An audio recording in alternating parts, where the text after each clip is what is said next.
back for the final AEW pay-per-view of 2022. We have betrayals, we have title changes, we have multiple stuff to talk about.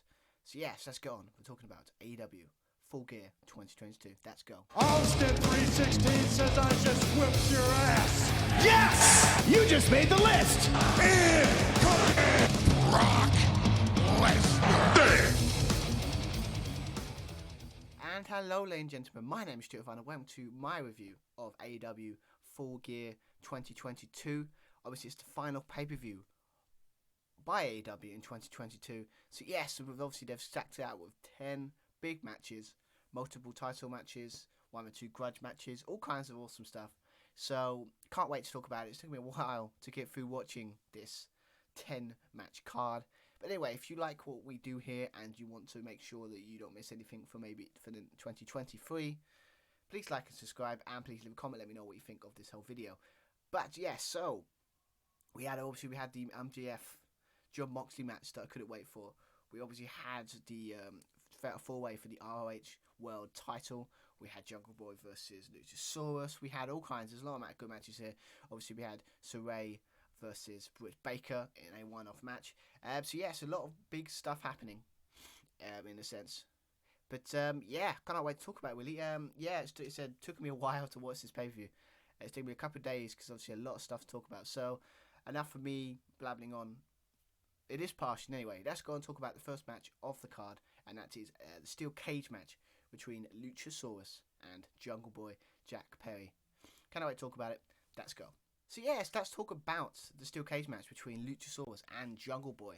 A match that obviously set up after Luchasaurus betrayed Jungle Boy and joined forces with Christian Cage in that kind of situation. So obviously just setting up a steel cage match is a good blow off to that, and it makes sense because obviously at the moment Christian Cage is in a sling. He's armed, he cannot wrestle, so he's kind of Luchasaurus is kind of being his muscle, so he can keep the feud going until Christian Cage can come back. So obviously going into this match, it's a great start to the show in a sense. It's a good idea to have a steel cage match, a grudge match. Always got to be the most emotional match first, or the most like high flying match. So they could have went for the triple tag titles match between the Elite and Death Triangle, but they went for this match, and I think it's the right choice. So obviously we started off with very kind of way they done this match is the idea that basically Luchasaurus is in control most of it. Jack Perry being shown how resilient he is, how much punishment he can take. He bled quite early, so it's like showed the intensity of it to really get sympathy for him. So a lot of it just Luchasaurus throwing Jungle Boy into the steel cage, that kind of stuff, and then obviously it got very interesting when I think that's not that kind of steel cage match. When obviously Christian Cage sneakily took the key away from the referee that's on the outside of the cage, opens the door, and obviously he gets chucked out. The security take him out, but then obviously by that Luchasaurus comes outside, tries to save, takes out the refs that are on the outside, takes that steel chair and a table, brings them in, but obviously Jack Perry or aka Jungle Boy comes out and attacks him, and then they go back in the ring, and then that's how it is. But what I was trying to figure out in that bit was so it's not a traditional steel cage. It's supposed to keep people out, so it's not like traditional. Like my definition of a steel cage match is no one can go in or out, and the only way to win is climb or go for the door. So I guess in that sense it's not that. So so we had that stuff, and obviously we had cool stuff like Jungle Boy and you got the chair win. We had a Canadian Destroyer by Jungle Boy on the chair that was really cool. We obviously had a nice little homage to sticking it to Christian Cage by hitting the kill switch by Jungle Boy on the chair. That was really cool. So we had power drivers. We had set up the table. We had a tombstone power driver by Luchasaurus for near full. We also put like the idea that he puts but basically so obviously we got all this cool stuff, but the thing that people are going to remember with this one is really the big spot from the top when he put Luchasaurus on that set up table, then hit him with the chair, then went right to the top, hit a beautiful elbow drop from the top of the cage, and I like the way it just broke just at the right time. It was really cool. And then he gets up, he locks in, like I said, the STF, it's basically what I remember it as, locks it in, Luchasaurus taps, and he gets the victory. Jungle Boy, Jack Perry. But yeah, I love it. I mean, I might have missed out a lot of stuff, but steel cage match was just really intense. It just shows how like Jungle Boy is, like, show his resilience of a guy that could just always stay in the match. I love that. So he's taken out. So it seems the way things are. He's taken out his bodyguard, his former friend. Now, whenever Christian Cage can get back from his injury and that arm, that match is going to be huge between Jungle Boy and Luch and Christian Cage. So it's going to be good. I think that's where they're going, unless they're going to do more of a rematch where Luchasaurus is involved. I don't think so. I think this is a good payoff to that story.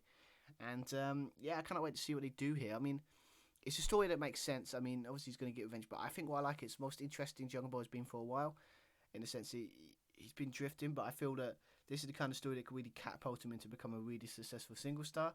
So I cannot wait to see where they go with it. So yeah, good match, great opening to the show, and yeah, can't wait to see what is in store for Jungle Boy and this feud. So yeah, so actually next up, I brought it up just briefly before. Let's talk about the 6-man tag team match for the AEW World Trio Championships between the champs, Death Triangle, and the returning The Elite. Let's talk about it. Let's go.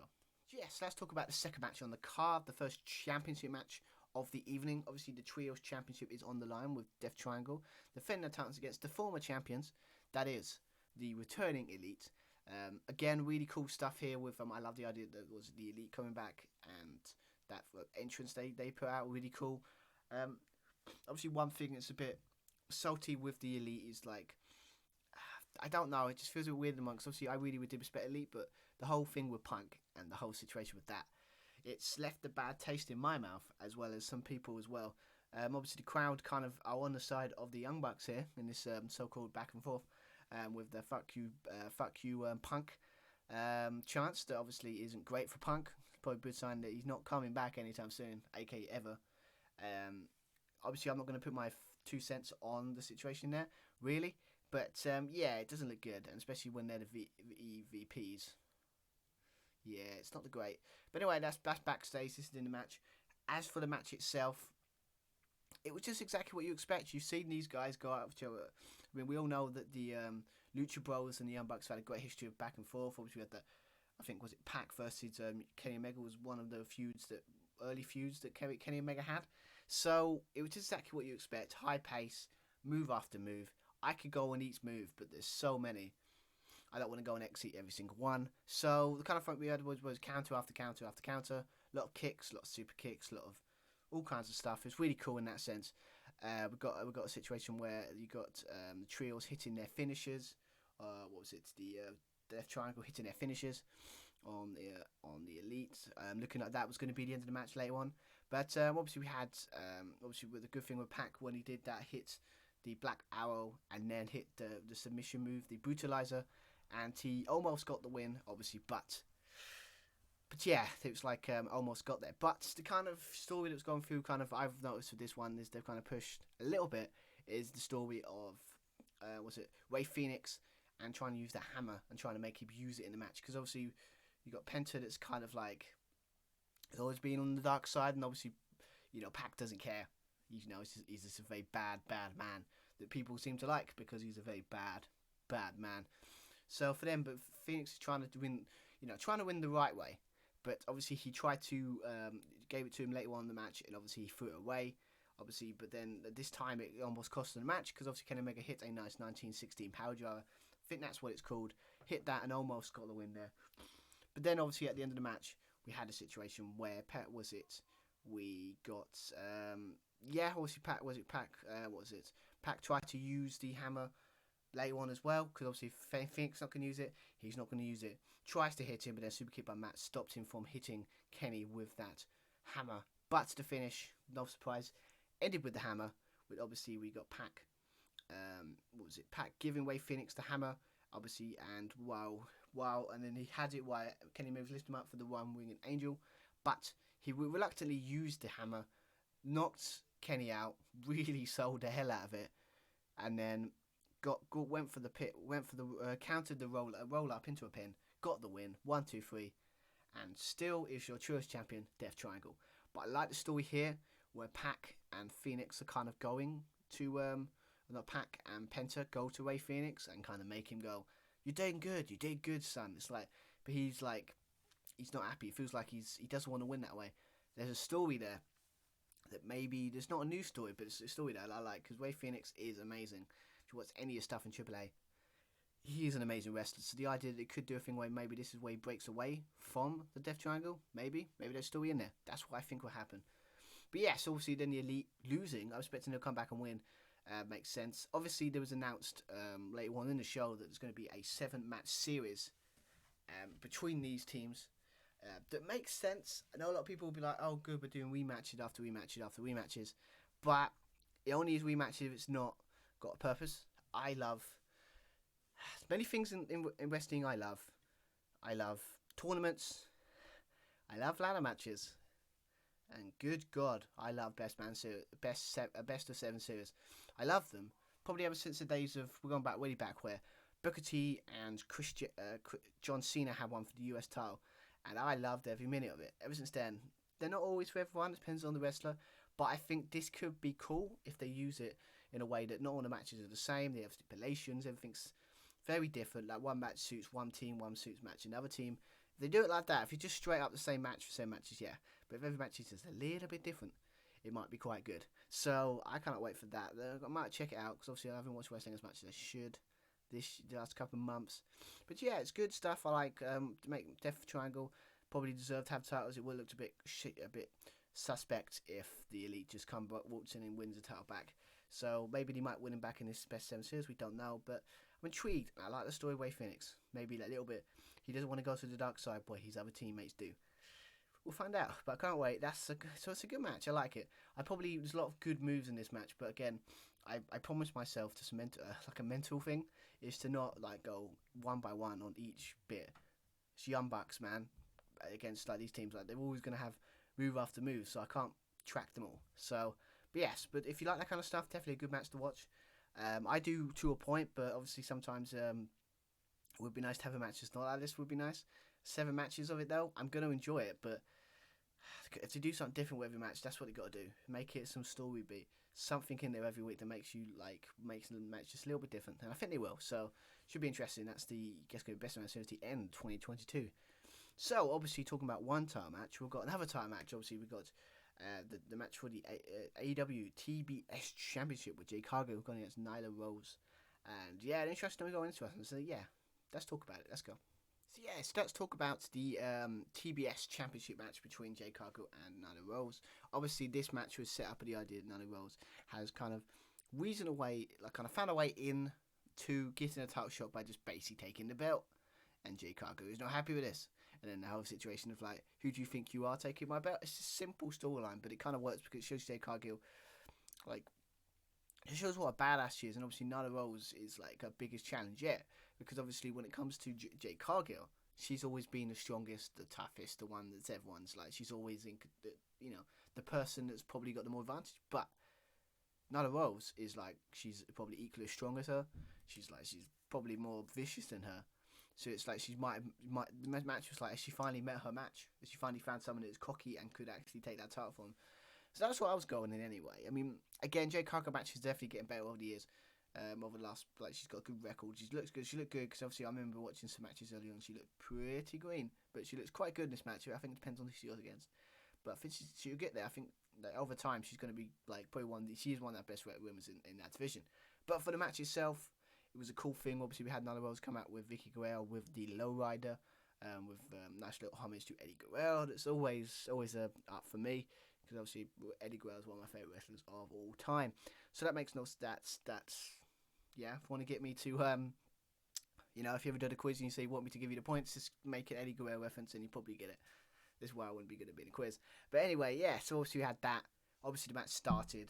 Obviously we had, was Jade Cargill coming out with like cheetah outfit? I think it was like a comic book superhero. I don't know much about that, but it looked really cool. She done it last time with the She-Hulk.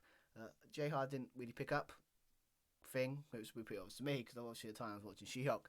Anyway, for the match itself, very good stuff here. It was very, very short, very good. Like I think it's like 8 minutes. It needed to be, so I don't think it was a match after the 2 really long matches. Needed to kind of have a short, kind of very good match that kind of just calmed everyone down. This match definitely did that. Obviously we had another Rose. Was it attacking? Was it Hogan? I think was it, the entourage or the bitches as the baddies. Is it the baddies? Yeah, that's the baddies. Yeah, from Jade Cargill, and because she was trying to take, was it Nyla was trying to take the belt, and obviously Hogan trying to stop her, and then she just pushed her out of the way. Typical bully tactics here, but that kind of stuff. But then obviously we had like Nyla was doing like was it Jade Cargill didn't like that. We had a nice little big boot, like a pump kick on the outside. Then you got fighting in the crowd a little bit. That's really cool. We control. Obviously later on we had some nice little beast bomb. Jade Cargill hit the beast bomb and Nyla Rose her own move for a near full. Obviously we had a situation where Nyla Rose hit her, was it Jade Cargill's finisher? Can't remember what it's called, where he lifts her up and then slams her straight face first into the canvas. Hit that, almost got a win for a very near full. But the kind of match ended with, as you expect, Jade Cargill hitting a pump kick and then hitting her finisher just back here up. Hits the finisher, 1, 2, 3, and she's still your TBS champion. I don't know what the record is now. It's probably in like 48 or 50 or something odd, unbeaten. I don't know who's taking that title from her. I really don't. If I was going to guess, we'll talk about it later. Most Saraya, or AK Formula's page. Just because it's supposed to be like a television champion. Anyone's going to, and it's a well recognised name page, especially when there's a whole film made after her rise to the top of WWE. So I would say maybe her, because like it would, look good, and obviously to lose someone of talent like that, Jade Cargill, and obviously it would be like a logical step for that title, because obviously Jade Cargill has done a great job of solidifying the importance of that title. So now if Saraya takes it, it's just putting it out there. It's a guess. I don't know, but that's what I would do. Match wise, it's good. It was just good. It wasn't exactly going to blow you away, but it didn't need to. All you need to do is like calm the crowd. People somewhat invested in it. It was good. It was a good match, and I enjoyed it in a sense. So yeah, good stuff. Don't have a new champion here. Probably will start. They probably will keep his feud, because it seems like a feud that needs to be kept going for a little bit. Just give Jade Cargill a little bit, that kind of stuff. But a feud going. But I'm interested to see what happens. But yes, obviously said they're corking out the championship matches. Obviously now we're going to talk about the only ROH championship to be defended on this show. This show is the ROH World Championship, with the champion Chris Jericho defending against Danielson. My God, I can't speak apparently. Basically formerly known as Cesaro, because I can't say his name because there's a lot of C's, and Sammy Guevara. So interesting match. Probably, I have to admit, one of my favourites. So let's talk about it. Let's talk about the next match. So yes, let's talk about the ROH Championship match, or Fatal 4-Way for the ROH World Championship, with Chris Jericho defending against Bryan Danielson. Why can't get his name wrong? You would have thought all this time I got his name right. What's wrong with me?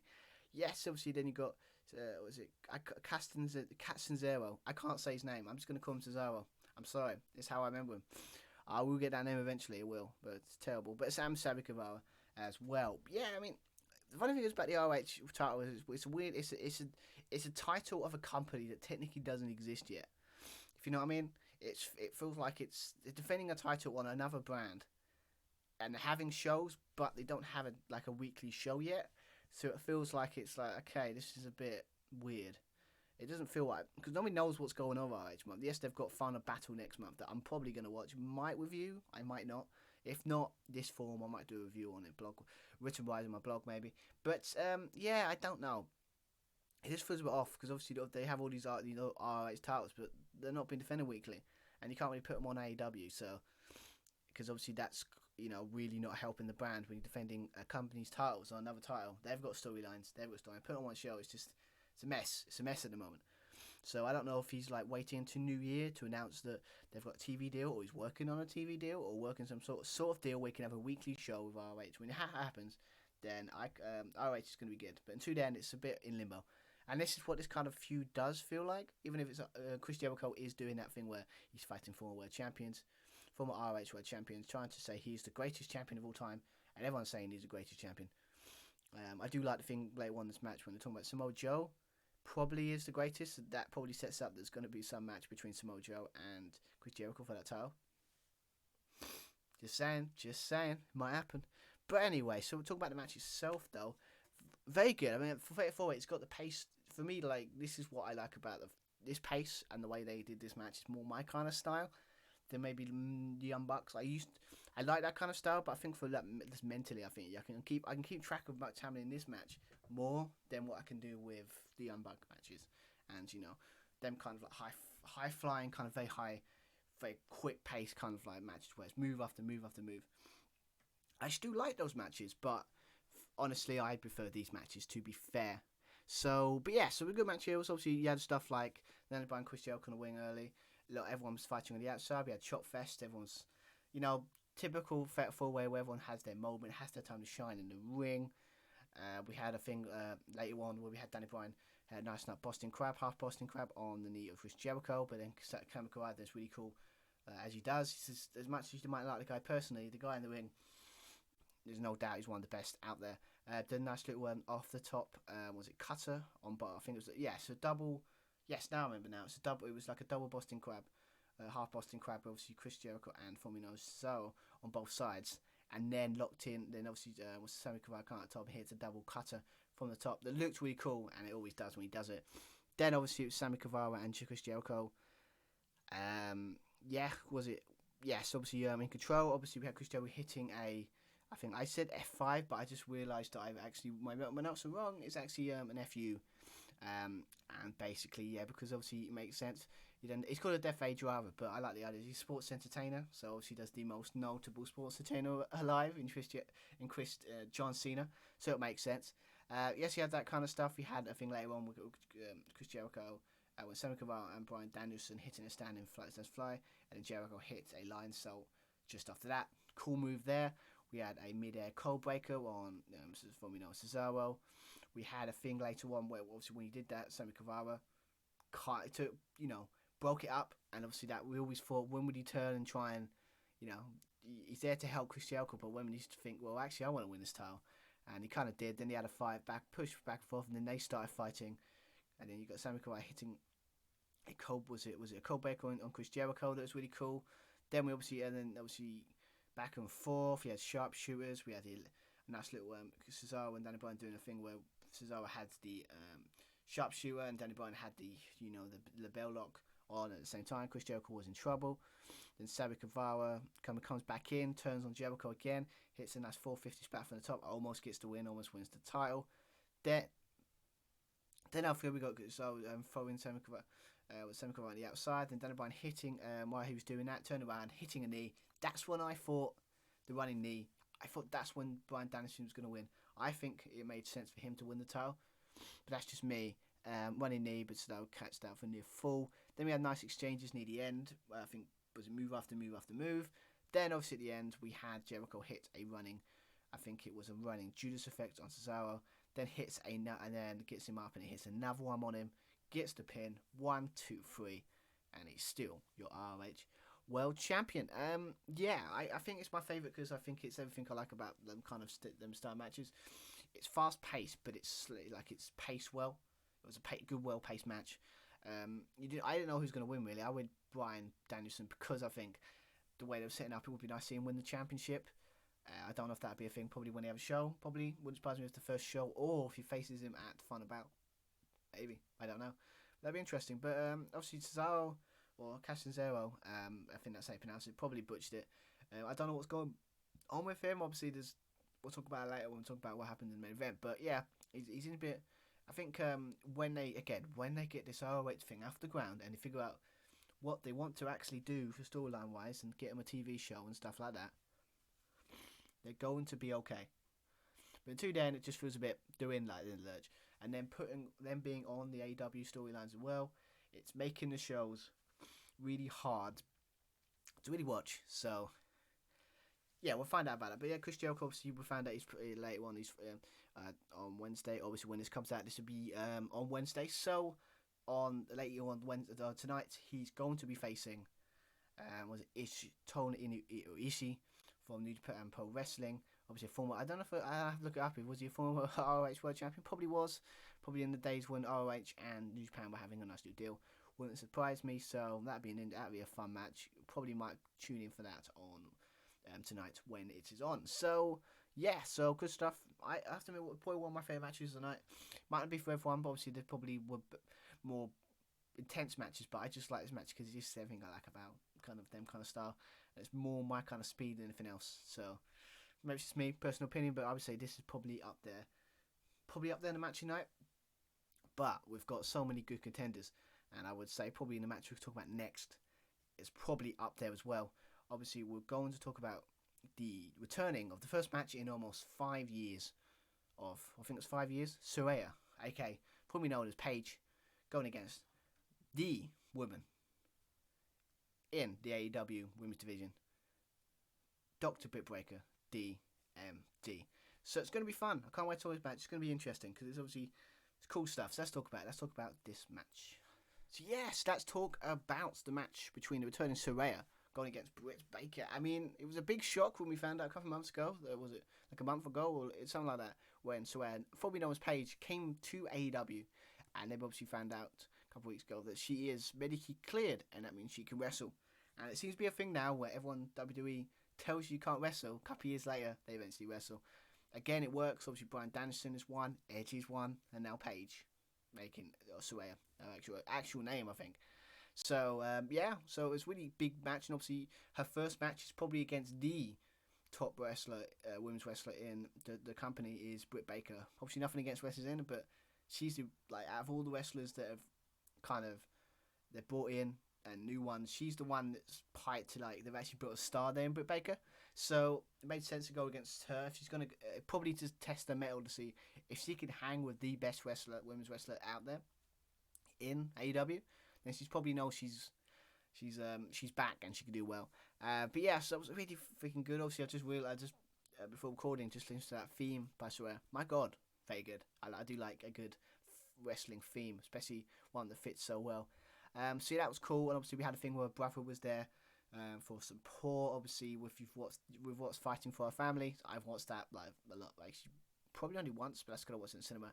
So, and it's a bit cringe at times because we know the real story. So but that's me. But yeah, so that's cool.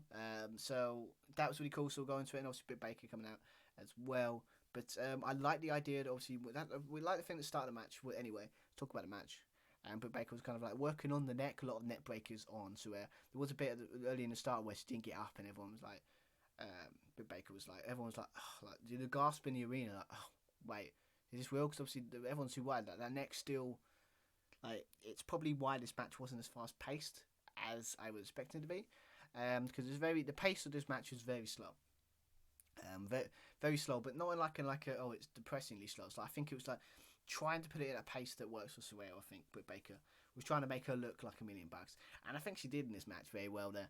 Nothing against, I'm not saying Saraya can't wrestle, but it's his first time in so long.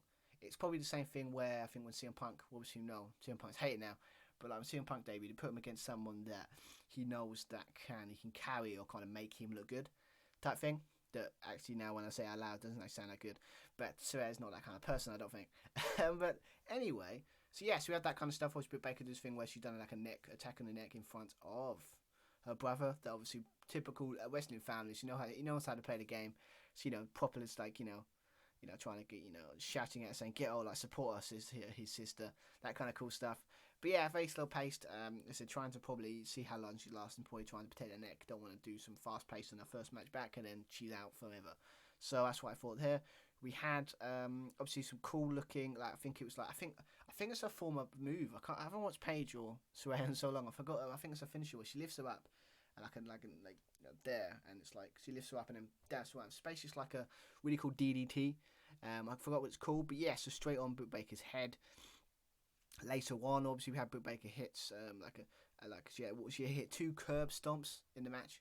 That probably is tells you neck must be alright if you can take 2 of those. So that's probably a good sign. Obviously didn't get the pin there. Obviously a couple of times she did the lockjaw in, and obviously she almost won the match, but she didn't get it. We couldn't put Saraya away. But there's obviously when it comes to the match itself, it kind of ended in a Saraya hitting 3 more of those. I call them weird looking DDTs, but basically I think it's just some inverted DDT where it's just you hold them up, and instead of lifting them up, they put them in a situation where they're around there, and then you just boom. Probably put more intensity because of the short space between the body, maybe. Looks more devastating. It did look quite devastating. She hit 3 of them, and she's probably hit 4 in the match overall. So if anyone, Britt Baker is protected here because she took 4 of those moves and it took 4 of them to beat her, and obviously Saraya gets the win. It was the inevitable outcome. It wasn't. I feel these two could probably have a way better match. This was a very good comeback match, very good. Obviously, it could always go very crazy and kind of go over the top, but again, with neck injuries, you don't want to go too over the top. So I think they paced it, slowed it down a little bit, played a bit more of the story to it, and less about what's in the ring. Don't be surprised if when Saraya trying to get back into a groove and kind of get used back to wrestling in the ring again, week in, week out. Then I think if these go against each other again, it's going to be a way better match, I think. But that's just my opinion. But yeah, I still think my opinion on at some point the TBS Championship with Jade Cargill is probably the best option, because I think that would be a cool little championship to win. Can't get to win the world title straight away. I wouldn't personally do it. I think you have to work at it. It's always the best way to go, without being told that you just bring in WWE wrestlers and become another TNA, and we don't want that. So yeah, I think Britt Baker's probably still aligned there. I think probably would be when we talk about that match later on, with the interim AEW Women's Championship match. Obviously, we'll talk about that in a bit. But yeah, good match. I think I know they could do better, but I think I understand why they went for this role in this match. And yeah, it's a good match. I enjoyed it. It's just nice to see Paige, aka Saraya, back wrestling. So can't wait to see what they've got in store for us. So it's gonna be an interesting ride. So yeah, good stuff here. Good stuff. But yeah, so obviously first when we talk about that match, let's talk about another. Let's go back to more championship matches. Obviously, we're talking about television type things. Let's talk about the AEW TNT Championship in triple threat with the champion Wardlow defending against Powerhouse Hobbs and the Ring of Honor television champion Samoa Joe. Let's go and talk about it. So yes, let's talk about the triple threat match for the AEW TNT Championship with Wardlow defending against Samoa Joe and Powerhouse Hobbs. Yeah, I mean, obviously, Wardlow's momentum's been a bit shaken ever since.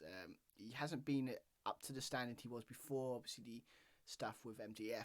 So it's kind of been just dragging along a little bit. But I think this feud, which was it, the thing with Joe, kind of really helped him out a little bit here. Obviously, Powerhouse Hobbs is looking, from what I've seen, looks good as well. But yeah, this match obviously was set up with the idea of, obviously, Joe turned on Wardlow week on the Go Home edition of Dynamite. Obviously, sitting there with the excuse saying, you didn't consider me a threat. And that was a mistake on your part. Samoa Joe, Samoan submission machine. Bad. Shows how green he is, because he trusted him and he kind of may have unleashed Wardlow. But it's kind of what you expect from a match like this. It was obviously 2-3 powerhouses, tough guys. So that's kind of what this match came across as. And yeah, it was good. It was alright. It was good. I mean, obviously there was nothing like, oh my god, this is really bad. It was just what you expect. It was short in a sense. Normally everyone got their spots in. It's triple threat. You kind of have to get that kind of stuff. Obviously, we got a thing where Wardlow did a show. I don't know if it's a new thing, but Wardlow showing what an athlete he is, where he kind of jumped to the top rope and done like a splash. And I'm like, what? Like when did he learn to do that? Maybe I just haven't been paying attention. It's not that surprising.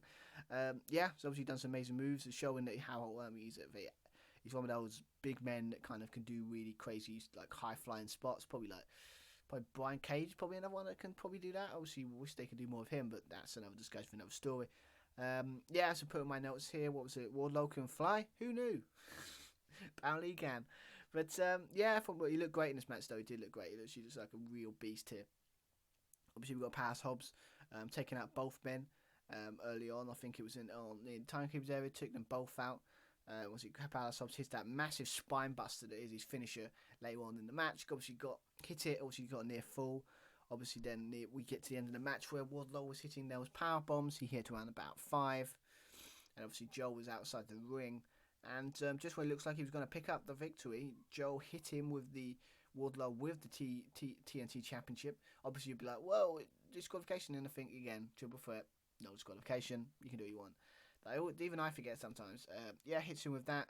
Then, obviously, he's out of the match. And then locks in the Cobra Clutch, or basically the choke, on a kind of unconscious in a way, taking out Powerhouse Hobbs. He kind of taps out or kind of chokes out, and yeah, and we have a new TNT champion in Samoa Joe, and he is now two belt Joe. He's now got 2 belts. He's now the TV. He is now a champion of the TV in both ROH and AEW. Love the sound of that. Sounds cool. Didn't really realise that until now. But yeah, so obviously I like it. I mean, obviously Wardlow, I think him and that title was like, it's probably best to give it to someone like Joe, because he can probably make that title really, gravitate. And obviously it gives, as we all know, sometimes with belts, some people work better when they're on the chase than he actually are as a champion. Perfect example, Stone Cold Steve Austin back in the day. The funny thing about his reigns is you can kind of remember his reigns, but you always remember the chase for him to win the title more than his actual reigns. It's how wrestling works sometimes. It's fine. But yeah, so interesting to see where that goes. Obviously, a feud between Joe and Wardlow for that title would be great. It wouldn't surprise me if maybe Wardlow win. Like this idea out here that maybe Wardlow might win the ROH TV title for him, and then we can have like a title match or something like that. I don't know. It could be a cool thing. I think that's where they're going. I think Powerhouse Hobbs, should still be in this storyline, but I don't know where he goes from here. But it feels like the story is kind of Wardlow and Joe, and I'm up for it. I think Wardlow needs that kind of like, gotta get something really good, and Joe is definitely that. So yeah, good match. It's not exactly the like groundbreaking match that we all want, but yeah, it's good. It's a good match. It's all right for what it was. So, but yes, obviously after that we talk about no championship matches, but a kind of legends and kind of match. Well, obviously we had a tag team match between a returning Jeff Jarrett, as we found out a couple of weeks ago, Jay Lethal going against the obviously amazing tag team of Sting and Darby Allin. So yeah, let's go and talk about that match. Yeah, so obviously next match, obviously returning Jeff Jarrett got with Jay Lethal going against with Sting and Darby Allin. Obviously we had Jeff Jarrett returning to AEW. Joining AEW with, obviously went a couple of weeks ago when he attacked Darby Allin with that signature guitar, and he is joining forces with Jay Lethal and Sanjay Dutt and Simeon Singh, I think that's who his name is, in that kind of group. I like it, it's fine. But yeah, so she's back, so we've set up a kind of legend. It seems to be a thing that Jeff Jarrett and Jay Lethal become this little partnership. Obviously, if you forget, he had that very not great match against a returning Ric Flair, and who was it? I can't remember now.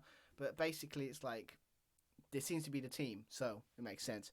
But yeah, obviously Jeff Jarrett coming up with a kind of altered theme of his My World from TNA. It's always good because obviously I loved that tune when I was growing up. It's kind of that's a bit too much than I probably should. Jeff Jarrett. I like TNA back in the early days. Just because it brings back memories of me trying to figure out that there are other wrestling companies outside WWE. And TNA was that first group when I went, shit, they're really good. Like, this is a good, yeah, let's go for that. So, yeah, so that was really cool. So, good stuff like that. We obviously had to start a little bit of Mind Games by Darby Allin playing, like, his music come out, and obviously there's a body bag in front of the stage. Obviously, Jay Lethal come down with a obviously they came with some minions, or something similar to the ones that were around when they had that street fight against, who was it? Can't remember now. It's a long time ago. It was during the COVID era. So, but yes, he had that kind of stuff. That's really cool. But obviously, it's a trick. Obviously, Darby Allin comes out with a skateboard, attacks him, and takes out Jay Lethal. And then Jeff Jarrett turns around. I guess it's, as Tony Schiavone would say, it's Sting. And yes, it's Sting. So obviously we got a TNA chant. That's really cool. Obviously, we're looking at the good of TNA at the moment. We're trying to really forget the bad of TNA. But yeah, so obviously got that kind of stuff. Obviously got Jay Lethal. We got Jay Lethal we've done a thing where he was on top and he was like launched, like kind of fell off, and he's landed back on the apron. Always looks nasty. Cause always wild at one time. That's just going to break someone's back. Not great. Then she started fighting the crowd, where I think it was Sting and Jay Lethal fighting the crowd, and also Jeff Jarrett and Darby Allin were fighting on the other side of the crowd. Really. Obviously we had a nice spot early on when Darby Allin was like, they're fighting near the stage area at the top, and obviously Jeff Jarrett taking him out. He went to get, like, he was at the top, and I think there was a ladder. Was it possibly a table there? He goes and get a ladder. He's going to do the coffin drop from top of the stage onto that on Jeff Jarrett, but then he does it and he lands with Simeon Singh, catches him, and then picks him up and then slams him onto the stage. My God, they're making that guy look $1 million. And with Darby Allin, you can make any man look like a really strong guy, and that's what they did here. Obviously, we had a situation where Sting started to fly, that kind of stuff. That's really cool. Obviously, they were still fighting in the crowd. And then Simeon Singh and Sanjay Dutt come out, and obviously all four of them, and he took them out. Then obviously we had a situation. Obviously after that, obviously Sting was kind of in control at this point. Was it Jeff Jarrett, Darby Allin fight in the ring? Sting was involved at this point.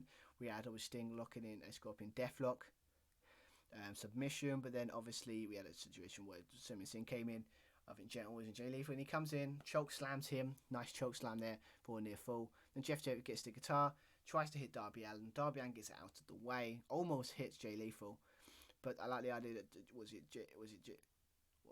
Darby Allin trying to do a flight, which was trying like a move from midair, trying to find a coffin drop from the top on Jay Lethal, but Jeff Jarrett hits the guitar in midair and takes him out.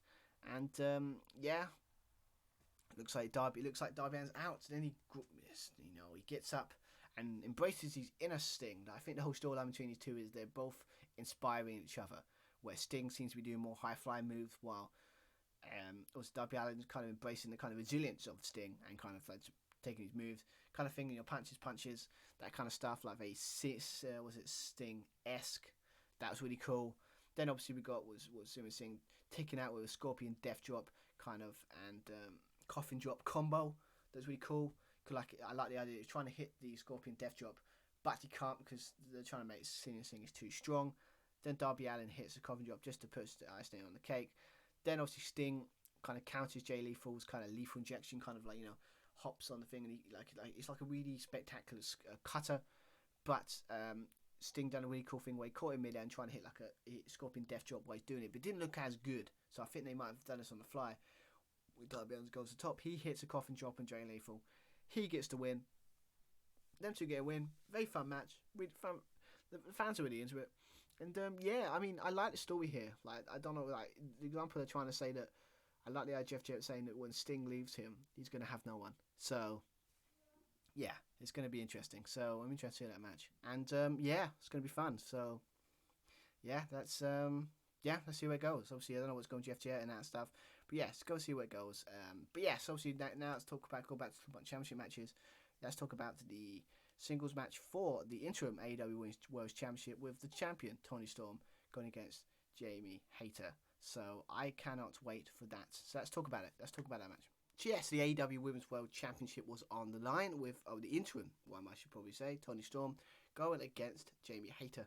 I mean, weird one because obviously Jamie Hayter seems to be having a big rise in AEW. I mean, I'm not surprised because he really is good in the ring.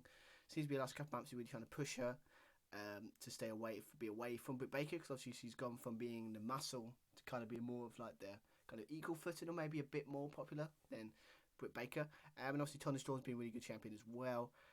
Obviously the only problem with this is that it is true, it's the interim championship thing only works if you're only out for like a while, but it's kind of pointless because it's kind of like it's interim. It kind of cheapens the idea of an interim champion, and also just it's like it makes no sense. Like, okay, so what about you just do a situation of she's the champion, she drops the title to Thunder Rosa, and then you just give it to, and then like you win it. You're the first when you come back. You have a free shot at the title when you get back to the former champion. It's simple. Why not do it that way? This interim stuff. At first it was fun, but now it's just like because they've done it so many times. I think it's become a bit stale now. The first time we did it, okay, cool, it's a good concept, but now it's just like, ugh. But again, it doesn't really keep it in a way because it's still like the women's champions defending the title. So it's not like they probably have like a undisputed one. They've done it with the AEW World Title, so it's not surprising there. But yeah, for this match, it was, as I said, Jamie Hayter. It's surprisingly didn't know, so I don't watch AEW as much as I used to, weekly anyway. Keep an eye, of course. But so obviously she's really over at this point. And it was really good, like hard hitting kind of match. It didn't really. I think it got really picked up near the end, but it was that's good stuff. Obviously, we got Toni Storm things early on. We had a lot of fighting on the outside. It seems to be a thing. We had a lot of stuff with hip, like we had Toni Storm did a lot of hip attacks. I don't know if that's a thing. Obviously, because of her hip attack thing she does in the corner, it looks devastating when she can be. Obviously, we had like this massive thing near the end. Halfway the match where you got Toni Storm doing like a headbutt. But it looked like it was so like both hit each other. They both laid on the floor, and obviously Toni Storm got the pin, but she was out at the point. That looked cool. It said high hit match, obviously, but then it kind of picked up near the end when you got Rebel came out and hit Toni Storm with the belt, and then Jamie Hayter hit the cool driver, or I think it was her version of the Storm Zero or something like that. Or I think her just a nice power driver type thing. Almost got the win. Near full, you think, okay, we know where this is going. And then obviously Toni Storm was bleeding at this point, probably formed something from the move or the belt. Then obviously just when you think, okay, that's one, and then Rebel gets taken out and ejected from the arena. And then obviously the belt was stood there. Obviously Toni Storm goes outside, on the outside, and obviously then Britt Baker comes out and hits a curve stomp onto the belt, chucks her back in the wing. Jake Hager hits Toni Storm's own Storm Zero, and Toni Storm just kicks out. Then obviously after that we hear Toni Storm hits her Stormbreaker, and obviously gets a near fall. So it's like good back and forth near falls that I kind of like. Then we obviously got a nice Jamie Hayter hit hate breaker, or kind of that nice little lariat thing she hit that for a near fall. Got back and forth near falls. Then we obviously got Toni Storm hit that explodes into Toni Storm kind of in. Britt Baker tried to expose the turnbuckle. That's what I'm trying to do. Tried to expose that, but obviously she got taken out. And then, obviously with that situation, obviously back and forth, then hits. Then obviously Jim Hayter kind of pushed her into that. She hit the exposed turnbuckle. Jake Hayter hits that? Whiplash close lariat thing? I don't remember the name. What it's called. Hits that. Gets a 1, a 2, a 3, and we have a new AEW interim World Women's Champion in Jamie Hayter. But really good here. Like, it was actually a really good match, really solid. Good start, very good finish. Britt Baker kind of helped her win the title. You know where this is going. I even think it's going to start some sort of, she's going to have it for a while to Thunder Rosa. Probably when she comes back, they have a good feud, and it's going to be slowly built and be like a Triple H Randy Orton situation, where Britt Baker takes out Jamie Hayter and said, you were brought here to help me, not for yourself, type story. It seems like where they're going with it. I'd be surprised if they don't go with it, but if I know AEW, they should really slow build this, because when they do it, it's going to be great. It's going to be similar to Wardlow and MJF. Big it up, and then eventually when it happens, it's really good. So that's why I think it's going to go. It's really good to see that someone new gets a chance at the championship. Be interesting to see what they go with it, if it's going to be a feud between Toni Storm and Jamie Hayter, because they've done a good here, so I can probably really be interested to see if they go another match. That would be fun. But yeah, good match, really good women's match. I would probably say not the best one on the card. Sadly, that's probably actually that's not fair. Actually, probably was the best one on the card. Probably because as much as I want to put Saraya and Britt Baker, I probably say this one was just a little bit better, probably a bit more better, just because they're going at a pace that works better and it's better to watch overall. So yeah, good stuff here. So so obviously we've got 2 more matches left to talk about. First, we're going to talk about the World Tag Team Championship match with the Acclaimed going against Swerve in Our Glory. So it should be fun. So let's talk about that. Yeah, so obviously let's talk about the AEW World Tag Team Championship match with the Acclaimed defending their title against Keith Lee and Swerve Strickland. And I mean, cool, but I think obviously we all know their last match at last pay-per-view and all that. Again, Paul for not reviewing that. It was just a really busy week, so to find time to put it was hard. But yes, that was like really one of the highlight, really great match. But yeah, I mean, so going into this one, there's high expectations. Obviously, I think it was in the Acclaim's backyard. It's really cool as well. I like the kind of some of the jokes. I think there was a one by the Acclaimed. I think it was Matt Caster saying that you're like the black. Was it the black Jay and Silent Bob? That's like got a little chuckle on me. I found that funny. No surprise that Matt Caster's putting out some really funny and really great lines. You know, it's kind of his character, so I like it. But the story going into this was kind of like Keith Lee and Stu Strickland not getting along, because obviously Swerve Strickland was kind of doing underhanded tactics like kidnapping Billy Gunn and doing stuff that Keith Lee would not approve of, and there was a bit of tension going into the match. But obviously it started, the good thing went out at the ramp, and then Keith Lee was going down to the ramp, but then Swerve Strickland stopped him and said, "Are we on the same page, right? We're on the same page." Fist pumps, and yeah, so that kind of like, you knew this is kind of where they're going to go. Yeah, and obviously it seems like the Acclaimed were down there to try and take out Swerve Strickland, because obviously what to do Billy Gunn. Billy Gunn, listening on commentary, was not going to be there because he wanted emotions in check. There's probably some reason for that. So we'll find out. Obviously, we can look it up online. But yeah, so obviously we had that cool stuff. We had obviously 2-1 early on the match. Obviously, so Strickland going a bit crazy. Happened later on in the match with stuff like going to the crowd and getting a guardrail and perching it onto the apron and onto the floor. So like, you know, it's going to set up there, and like anyone knows, when it's a weapon or table or something, someone's going through that, and it's probably going to be the person that set it up. And obviously that did happen later on. But yes, obviously we had that. We had, Keith Lee working on Anthony Bowen's kind of injured arm that obviously there, so keep working on that, makes sense. We had a really unexpected Andrew Bowens doing a reverse hurricane on Keith Lee. I mean, Keith Lee is like, it's Keith Lee, so to do that, that's impressive.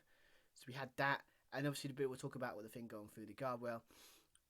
Obviously it looks like it was going to backfire with Swerve Strickland going through it, but Keith Lee saved him to go through that.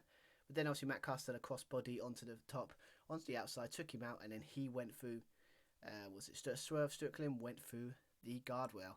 So no surprise there. Obviously we have Swerve Strickland hitting a couple of these like really like cool little super kicks to the back of the head, kind of super kick type things, that kind of stuff. The crowd were not happy. Hit 4 of them. We got a big move, and then we got the Acclaimed hitting like kind of like 2 big moves, and I think it was like, and then hit like an elbow drop from the top, and almost got the win there. Yeah, and obviously then we heard then Keith Lee and Swerve Strickland got their finisher, almost got the win there, Matt Custer, but he kicked out as well. Then we got near the end of the match, Swerve Strickland getting the clippers that he used previously, giving them to Keith Lee, saying we should use this. He takes them, chucks them away. Them two have a thing, and then Swerve Strickland slaps Keith Lee. Not a good idea. And then Keith Lee goes, you know what? Screw you. And then walks out. And then it's like 2-on-1 on Swerve Strickland, and the Acclaimed hit their finisher just about. I think Bowens just tried to lift him up, just with the body strength to show, like, you know, it's a good thing. Hits the finisher, 1, 2, 3. And there's Stu, your AEW World Tag Team Champions. But, yeah, good match. I think their match previous was better, but I think that's just because, I don't know, it just was. I just think it was more high-paced. This was a bit more story-based. I enjoyed it. It was really good. So, yeah, I mean, obviously now it looks like we're going to have like maybe a Keith Lee Swerve Strickland feud. I'm liking that. Obviously the Acclaimed, I don't know where they're going to go. But again, they've got a roster of good tag teams here, but so I'm intrigued to see where they go. Obviously we know it's not going to be any of the big ones, because obviously Trios is out of the way. So I'm interested to see what they do. Maybe there'll be another feud. Another tag team, I don't know. We'll find out obviously on Dynamite at the weekend on Wednesday. So, or when this comes out tonight. So yeah, so good stuff there. So yeah, so obviously after that, let's go and beat around the bush. Let's get to the main event. Let's talk about the AEW World Championship match between Jon Moxley, champion, and MJF. Let's go. So yes, let's talk about the main event. AEW World Championship match on the line. Champion Jon Moxley going against MJF. Yes, was it cool thing going in kind of into this match is the idea that MJF's kind of trying to be the good guy, kind of saying, I want to earn this. After a nice little pommel back and forth between William Regal and MJF. We all know this is talking out of his ass, but with MJF he kind of puts that blurred the lines that you don't know, maybe he might be telling the truth this time, but so the only thing is that sometimes when you do feel like an idiot when you find out actually he's playing it again, but he's playing the old devil, I am the devil, so it's like the biggest trick the devil ever played was for making people forget that he even existed. And maybe that's what this whole thing's going to be. I look forward to his promo when he talks about it. Anyway, but that's when it comes to the match, it was very good. I like the idea that basically at the start, Moxley just basically went up to him, punched him in the face, like, yeah, I don't respect you. I don't respect you. So I like that. That was cool. Moxley was in control for most of it. Obviously the fight on the outside. Obviously then MJF was using like a bit of sneak tactics, throwing some water or some sort of thing in the eye. Looks like he got control, but then Moxley turned around and thrown him into the steel steps. That obviously later on, obviously he's holding his ribs a lot through that thing. We had near the end, obviously we had a lot of stuff like MJF went to the outside and got timekeeper table and set it up just near the apron on the outside. So we all know where this is going to go at some point, as you know, it's how wrestling is. We got a nice Jon Moxley hitting a nice little cutter when he got back in the ring. I thought RKO, but obviously the cutter was for the RKO, but it's just what's enough for WWE.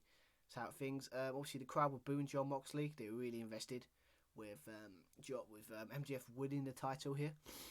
So yes, and obviously we got on the outside. MJF got back into it, hitting a tombstone power driver onto the apron, but he'd done his knee on the way down, so he couldn't really do anything with it. He tried to get into the ring. Didn't work. Obviously, Jon Moxley working on it. Went to the outside, and Jon Moxley hit a power driver on Jeff through the table, and MJF just got back into it for the 10 count. Then obviously, then obviously Jon Moxley hits the power down shift to get near full. Then after that, obviously MJF got locked in. Jon Moxley hit the figure 4 leg lock on the knee. MJF just about got out. Then obviously Jon Moxley working on the leg. Then obviously he hit his finish, an avalanche power down shift from the top rope, and MJF just was able to kick out, but he got his foot on. He got his hand just on the bottom rope to stop it. That kind of stuff. And so MJF is pretty much out at this point. Obviously he hit a heat seeker later on as well. That kind of stuff. But yeah, MJF is kind of like wobbling. It's like he's on his last legs. So what a shocker. He kind of resorted to his old tactics where it looked like he was on his way out. He goes in his trunks and he gets the diamond ring. Looks like he's going to do it. William Regal comes out and then he sits there and he says, "Don't you dare," but in such an intense way. I'm like, yeah, I wouldn't do it either. And obviously he tries to hit him. Gets out of the way, and obviously then Jon Moxley does like a triangle clothesline. MJF pulls the ref in front of him, and that's why the ref's out. Then obviously it didn't work, and obviously hits a then basically after that obviously then we had a situation. They both fight back and forth. And then a situation of another ref came down for the count. Then the ref went down, and it looks like, and then just when we're down, the crowd went nuts because then William Regal throwed him some brass knucks. He took him, blindsided Jon Moxley, right in the head, gets the pin. 1, 2, 3, and we have a new AEW World Champion in MJF. About damn time. And I've got to be honest, it is what this company desperately needs at the moment. Because obviously, at the moment, the whole CM Punk Young Bucks thing has really put a sour taste in a lot of people's mouth about what's going on in AEW. It's gone from being a place you want to work with now turning out to be a place that's really chaos reigns. And it's really took a really dim view on kind of, me personally, like, they're not that company. We thought this company was really like well run, but now it's not. So, but what I'm saying is, like, the end of the year, it's best thing to have MJF. Let him be the champion. He's popular. He's good on the mic. Everyone loves him, even if he is the bad guy. And he's a guy you can build your company around. He's been 3-4 years now. He's been working at it. The guy's ready to be world champion, and I cannot wait to see what they do with him. Let a guy have a champion for a while. There's been too many hot potato with that title. Let him have it for a while, and then we can start building up people again. And it's also nice to see an AEW win the title, because obviously we've done it with Hangman and Page, but after that they kind of didn't know what to do with him, and the story wasn't as great. But yeah, I haven't even seen the promo we done on the media scrum. It's kind of like, that's how you do a promo on the media scrum, not what CM Punk did. Yeah, but yeah, it's just really cool. MJF deserves it. He's worked his ass off. So it's nice to see him as world champion. He's only 26 and he's world champion. Very good there. So I cannot wait to see what they do on Wednesday. Or as I keep saying, again, when this comes out, it will be out it'll be on the evening of that. So yeah, it should be fun to see where they go with this. But yeah, MJF world champion, loving it. And it ends the show on a high, in a good way. And I can't wait to see what they do. So yes, this is the end of AEW Full Gear. That's going to put my final thoughts, and that's finished this review off. So yes, this is my review of AEW Full Gear, the last pay-per-view by AEW this year. And yeah, I think it was a really, really, really good show. Again, 10 matches, but I think they paced them quite nicely. I think you get used to that by now. AEW, like a pay-per-view every 2 months. Works well, I think, in a way. I don't think it's really that. Again, I think it's similar to All Out in the sense that the matches were really paced and it had the similar vibes. So I think it's on a similar level. as the pay-per-view. Obviously, this one doesn't have the sour taste of CM Punk winning it and then have like the whole show kind of devalued because the whole backstage media scrum situation and what happened after that. This one ends on high with MJF winning the world title. If you remember for that, and it could be the start of a very, very, very, very good year for 2023 for AEW. Got a champion they can write good stories around. Jon Moxley's going to be away for a bit, get his time off that he was supposed to get when he lost it to Punk. And yeah, I still think probably the best match of the card is probably the ROH World Title match. That's probably that or the trios match, World Title match was probably the better one. For the best women's match was definitely the Toni Storm and Hayter. Nothing against the Britt Baker and Saraya thing. It's just I think it's a good that they will probably have a match a year next year or next time they face each other, because I think that was more of a match that kind of just to get her back into the groove of things. But yeah, good show, but it's pretty bog standard one. To be fair, it's very good, but it's like when it kind of quality, it's like AEW have been producing these in mind, but that's fine. Like, I can still watch them. They're still entertaining. Still got some interesting storylines, and the match is still pretty damn good. So if you're coming out of this as a big fan of AEW, you're going to be entertained. And MJF's the world champion. Great. I've said it 3 times, but I'm really happy about it. So yeah, if we're going to give a grade for this, probably 8 out of 10 maybe. Probably at 7.5. Probably the best way to go, just because it's still like it's a decent show, but it's not. Yeah, it still hasn't had them like shocks or moments where it's like it puts it over to an 8, maybe a 9. But that's fine. You can still have those kind of shows, and it just ends AEW's pay-per-view, or it ends the year just a solid pay-per-view. The way things are going for the last couple of months is they desperately need a show where it's just solid, it's decent, and catch some good matchups, and that's what this show did.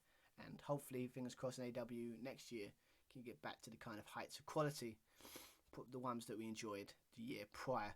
So fingers crossed on that. So yeah, so that's my thoughts on AEW Full Gear. Sorry about a bit late, as you can probably guess with multiple of this. I have handkerchief. I have a cold, so that's why I've been taking a bit of time, taking way longer to review this than normally.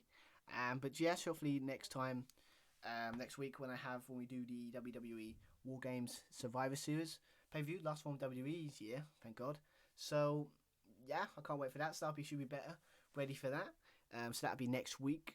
Yes, and obviously, but then obviously in December I do plan to do some sort of retrospect of the year of wrestling.